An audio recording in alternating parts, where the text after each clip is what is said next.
اس بات سے انکار نہیں، کبھی کبھی واقعی آزمائش بہت سخت ہو جاتی ہے، گھراؤ تنگ ہوتا ہے اور دل مایوس ہو جاتا ہے، مگر یقین جانیں کہ آپ کا رب اسی طرح کے حالات میں آپ کے اور قریب ہوتا ہے، کیونکہ اس کو علم ہوتا ہے اس کے بندے کو ضرورت ہے اس کی۔ تو جان لو کہ اللہ پاک قرآن مجید میں خود فرماتے ہیں کہ جب کوئی ٹوٹ کر تڑپ کر مجھے پکارتا ہے تو میں اس کی دعا قبول کرتا ہوں اور اس کی تکلیف دور کرتا ہوں۔ جب ہم تکلیف کی آخری حد تک پہنچ جاتے ہیں، جہاں یا تو موجوں کو شدت سے طلب کرتے ہیں یا سانسوں کے ٹوٹ جانے کا خوف دل میں بسا لیتے ہیں، وہیں سے صبر کی منزل شروع ہوتی ہے۔ جانتے ہو خدا سب سے زیادہ مایوس کن لمحات میں امید بھیجتا ہے۔ مت بھولو کہ سب سے بھاری بارش تاریخ ترین بادلوں سے ہی ہوتی ہے۔ سنو وہ اللہ ہے، وہ معجزے کسی وقت بھی بھیج سکتا ہے، کیونکہ وہ جانتا ہے اب تم صبر کرتے کرتے تھکنے لگے ہو، مگر وہ تمہیں بے حساب نوازنا چاہتا ہے۔ تم منزل کے پاس ہو، تمہاری مشکلات آسمان جتنی بڑی ہی کیوں نہ ہو جائیں۔ اگر تمہیں اللہ پر یقین ہے تو سنو، دنیا کی کوئی طاقت تمہیں گرا نہیں سکتی اور نہ ہی کوئی مشکلات تمہیں ہرا سکتی ہے۔ راستہ جتنا ہی مشکل کیوں نہ ہو جائے، اگر تمہارا یقین اس ذات پر ہے تو منزل یقیناً حسین ہی ہوگی۔ اللہ فرماتا ہے میری رحمت سے ناامید مت ہونا۔ یہ چیزیں تمہارے لیے مشکل ہے لیکن تمہارے اللہ کے لیے کچھ بھی مشکل نہیں۔ یہ جو وقت اتنا مشکل لگ رہا ہے نا، یہ بھی گزر جائے گا۔ اور ایوب علیہ السلام کو یاد کرو، انہوں نے اپنے رب کو پکارا کہ مجھے بیماری لگ گئی ہے، تو الرحمن ہے۔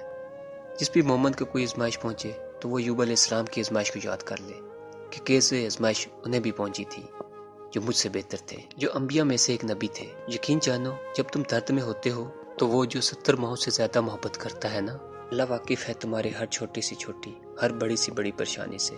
اسے معلوم ہے تمہارے دل کی کیفیت، وہ واقف ہے تمہارے ہر دکھ ہر درد سے، ہر اس انسان سے جس نے تمہیں تکلیف دی۔ وہ گواہ ہے تمہارے ہر آنسو کا، جو تکلیف پہنچنے پر تمہاری آنکھوں سے نکلے۔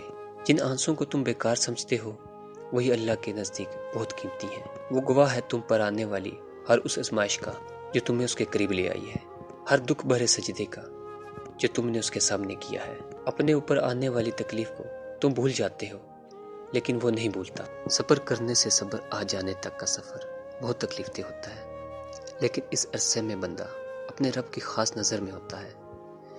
دل جب اپنے پروردگار سے جوڑ لو گے تو زندگی کے سفر میں پیش آنے والی تلخیاں بھی خوشگوار محسوس ہونے لگتی ہیں۔ تب صبر رکھو جب تک معجزے نہیں ہوتے۔ جو اللہ کے لیے صبر کرتا ہے اللہ پھر اس کے لیے معجزے کرتا ہے۔ ہر وہ چیز آزمائش ہے جو تمہیں اللہ کے قریب کر دے، اور پھر اس کا نام بڑا ہے۔ تمہارے صبر کی ساری سیڑھیاں تمہیں سجدہ شکر تک پہنچائیں گی۔ زندگی میں بعض چیزیں ایسی بھی ہوتی ہیں جو ہمیں اللہ سے جوڑے رکھتی ہیں، کبھی خواہشات کی صورت میں تو کبھی آزمائش کے غم یا پھر جاتے ہیں۔ جتنی تڑپ اور درد سے ہم اللہ سے رجوع کرتے ہیں، اس کے سامنے جھکتے ہیں، دعا مانگتے ہی اگر ہر خواہش پوری ہونے لگے تو اللہ کو کون اور کیسے یاد رکھے گا۔ بس بے خوف ہو جائیں، ان باتوں سے بے پرواہ ہو جائیں جن کا علم اللہ کے سوا کسی کو نہیں۔ جب صبر کرنا مشکل لگے تو ان آیات کو یاد رکھنا، بے شک اللہ صبر کرنے والوں کے ساتھ ہے۔ ہمت مت ہارو، اللہ کے وعدے سچے ہوتے ہیں۔ جب اس نے فرما دیا کہ وہ صبر کرنے والوں کے ساتھ ہے تو پھر دکھ کیسا؟ وہ ہے نا تمہارا اللہ جو پوری کائنات کا مالک ہے، وہ سب سنبھال لے گا۔ بس تم صبر کرو اور پھر دیکھو کہ معجزے کیسے ہوتے ہیں۔